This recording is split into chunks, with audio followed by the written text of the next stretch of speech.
손님들하고 뭐 문제 있고 그러면 이렇게 하면 주변에 있으면은 아주 유창하게 영어를 잘하는데 이 사람이 고민이 하나 있습니다.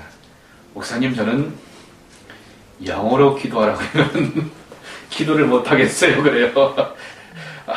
한국말로 기도하라 그러면은 그냥 좀 하겠는데 이상하게 자기는 영어로 기도하라 그러면은 기도가 안 되고 정말 죽겠어요. 그러면서 하는 개인의 고민이 있습니다.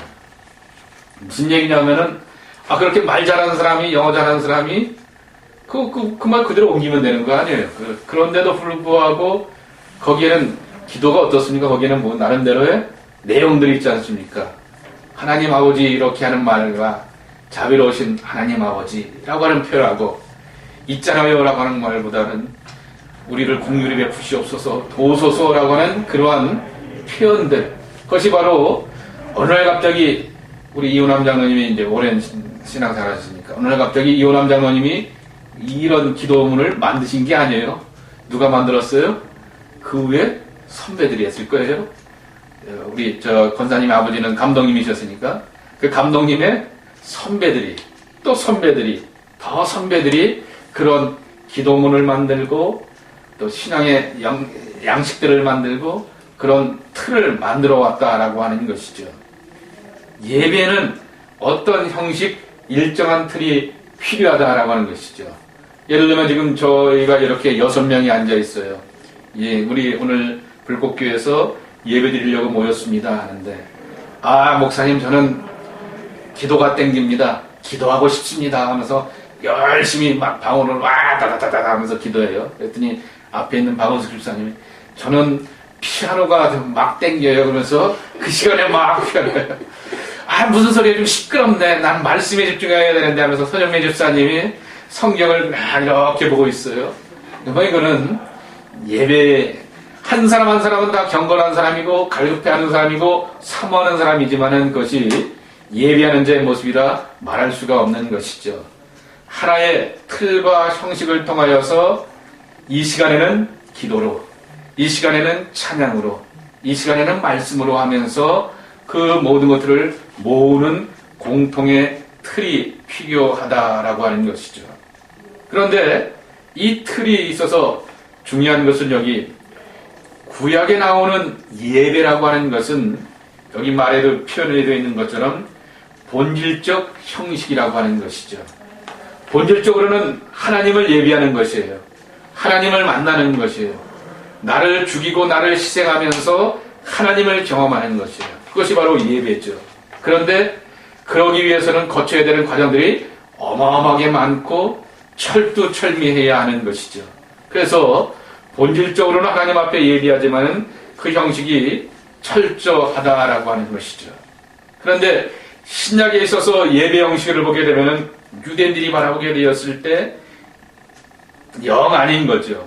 뭐 지들끼리 모여갖고 뭐 이렇게 막 찬송하고 하는데 기도하는데 막 다다다다 하면서 방언에 대고 그리고 그 모여지는 그 장소도 경건한 장소가 아니고 무덤에서 모이고 이상한 다락방 조그만 골방에서 모이고 그런 이 예배적인 것을 보게 되었을 때 우리 식으로 표현하면은 폼이 안 난다라고 하는 것이죠.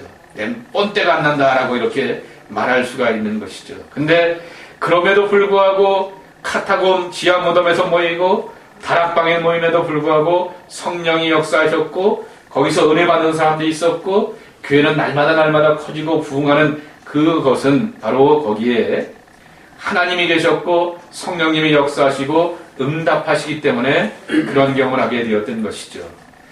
예배당이 어떤 것이든지 간에 그들에게 있어서 그것은 하나의 도구적인 형식이었다라고 하는 거죠. 거기서 성령 경험하고 은혜 경험하는 게 더 중요하기 때문에 다락방이든 지하 무덤이든 상관이 없는 그러한 형식으로 있게 되었다라고 하는 것이죠.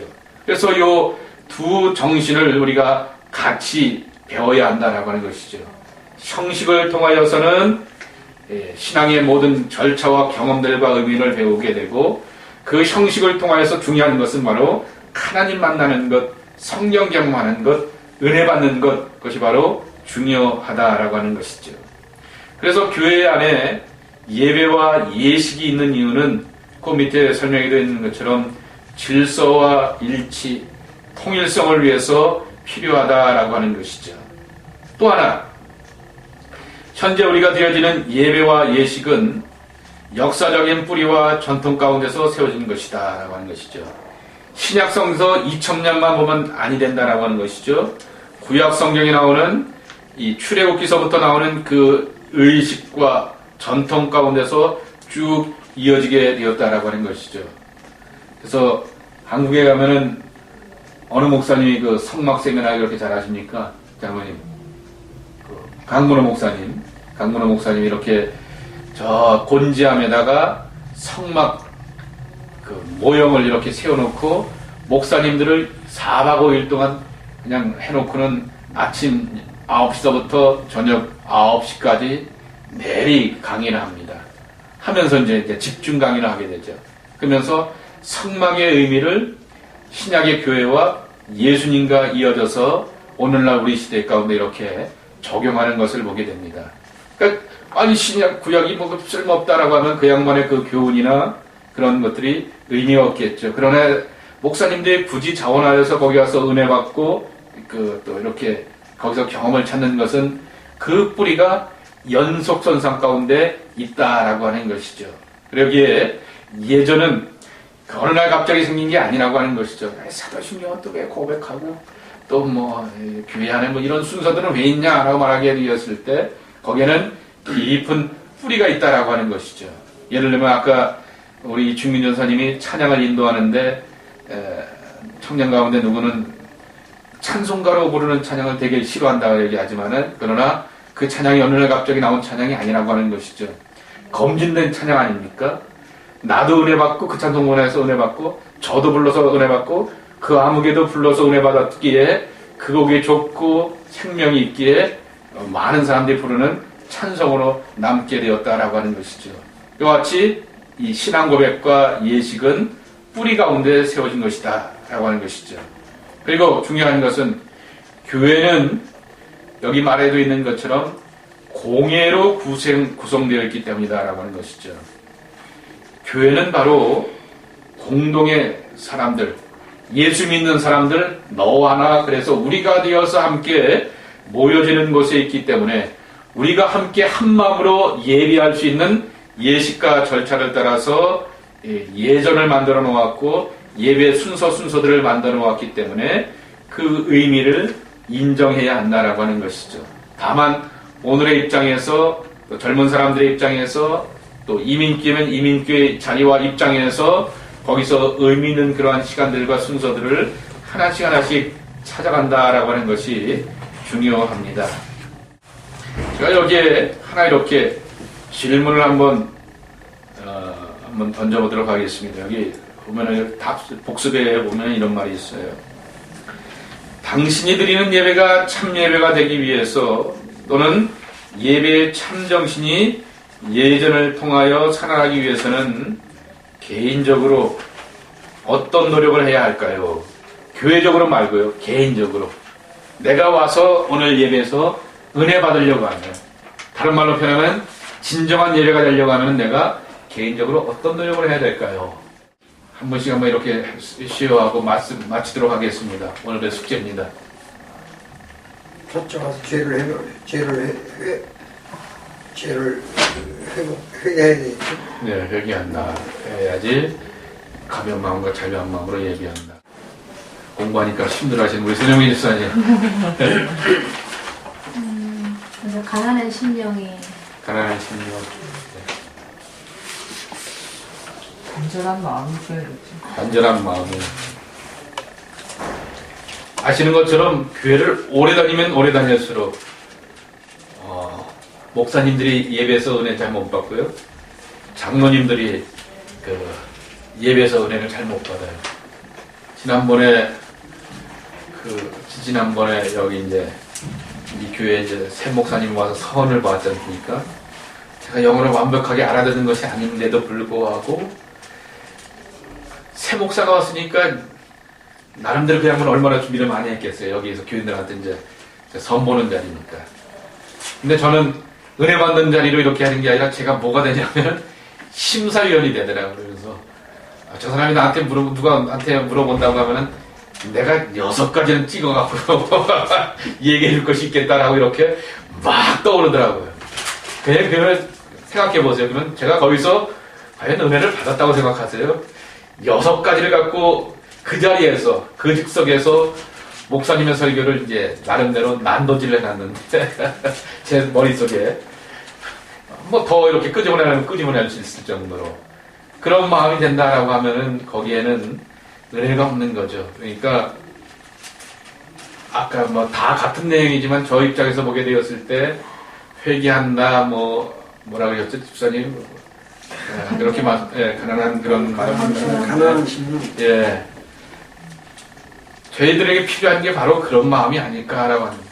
신앙생활의 연조가 깊으면 깊을수록, 믿음생활의 그러한 깊이가 깊을수록, 우리에게 필요한 것들은 다시 한번 이렇게 갱신이죠. 갱신이라는 얘기는 리모델링입니다. 이 뼈대를 그대로 놔두고, 이 집을 왜 이렇게 졌을까라고 하면서 이 틀에 맞춰서 여기다가 조금 갈고 입히는 거죠. 이가 틀려버렸어 하면서 허물어버리는 거는 엄청난 고생과 역경이 있지만은, 그러나 이렇게 리모델링 하는 거에서는 그 전통과 의미를 생각해보면서 이 집을 왜 이렇게 만들었을 때는 의미가 있었을 텐데, 여기 스토리지는 여기다 왜 놨을까? 그리고 뭐 이런 거 하나씩 생각하면서 이 방은 왜 여기다 이렇게 만들어 놨을까 하는 그런 것들을 생각하면서 우리가 집을 보는 것처럼 교회 안에 있는 모든 예배도, 그리고 순서들도 한번 생각하자고 하는 것이죠. 찬송은 왜 할까? 그리고 여러분 그렇잖아요. 예배가 지겨우면은 찬송도 지겹고 안 불러요. 목사님의 설교가 지겨우면은 뭐 설교 제목만 보면 알겠고, 뭐 본문만 보면 내가 다 아는데 뭐 목사님 뭐 또 해. 그러면서 그렇고 모든 게 그렇죠. 그렇지만은 왜 초대교회는 목사에게 그렇게 설교하게 하였고 헌금 시간을 그렇게 넣었을까? 그렇게 하고 모든 순서들을 그렇게 한번 새겨보면서 예배에 참여하는 것, 그게 참 중요하다라고 하는 것이죠. 그것이 또 우리가 함께 하나님 앞에 나올 수 있는 가난한 심령의 마음이 아닐까라고 하는 그런 생각합니다. 그러니까 이번 주일날 예배를 한번 생각해 보십시오. 더워서 제가 이번 주일날 뭐 무지 덥다 그랬는데 하여튼 언더 20분으로 한탄 끝내보려고 10분에서 15분 안에 설교를 끝내보려고 애를 쓰고 있는데, 마음을 먹고 머릿속으로 이제 정리를 하고 있는데, 한번 여러분의 예배 순서를 곰곰이 한번 살펴보시기 바랍니다. 저는 제일 우리 교회에서 예배 시간에 어려운 순간이 언제인지 아셔요? 앞에 영광송할 때 복음성가 두 곡 내지 세 곡 부르고 맨날 똑같은 곡 부르잖아요. 그래서 철저하게 시킨 다음에 그래도 그걸 못 쫓아오잖아. 그러면 가라 그렇게 하면. 당신이 이 예배의 인트로에서도 굉장히 중요한 역할인데 못하면 가라. 그러면서 그냥 그거 하나 갖고 똑같은 노래인데 사실은 그게 목사님의 그런 것도 있고 인도자의 마음도 있고 그 주변에 있는 찬양 다른 사람들도 그렇고 그런 면에서도 우리가 참 큰 도전이기도 하고 어려운 그런 시간들이기도 하죠. 그러니까 여러분이 한번 주일 예배 순서들을 한번 그런 의미에서 한번 잘 새겨보시고 하나님 앞에 예배했으면 좋겠습니다. 오늘은 조금 더 길었어요. 평소보다 한 5분만 더 이제 줄이도록 하겠습니다. 이렇게 해서 하면은 지겹지 않죠? 네. 괜찮으시죠? 예, 또 나중에 또 말씀하세요. 반응을 보시고 목사님 뭐 이것도 더 줄여주세요. 뭐 이렇게 해주세요. 그리고 가능하나 이렇게 좀 더 제가 질문을 한 2-3개 좀 준비해갖고 서로 이렇게 나누고 이렇게 하도록 하겠습니다. 예. 기도하고 마칠까요? 고마우신 하나님, 금요일 늦은 저녁에까지 말씀 나누고 말씀을 배우는 시간을 갖습니다. 하나님, 내가 예배입니다. 그리고 내가 예배자입니다. 목사로서가 아니라 장로와 권사와 집사로서가 아니라 하나님 앞에 예배자로서 하나님이 찾으시는 그 사람이 되길 원합니다. 하나님 만나는 사람이 되길 원하고 하나님 경험하는 사람이 되길 원하고 하나님으로부터 은혜와 사랑과 축복을 받는 자가 되길 원합니다. 정성된 마음으로 예배하고 진정한 마음으로 예배하고 가난한 마음으로 예비하며 위로부터 내려오는 그 은혜 가운데서 풍요로움과 자유함과 새로움을 덧입는 하나님의 자녀들 될 수 있도록 저희들을 축복하여 주시옵소서. 예수님의 이름으로 기도 올리옵나이다. 아멘.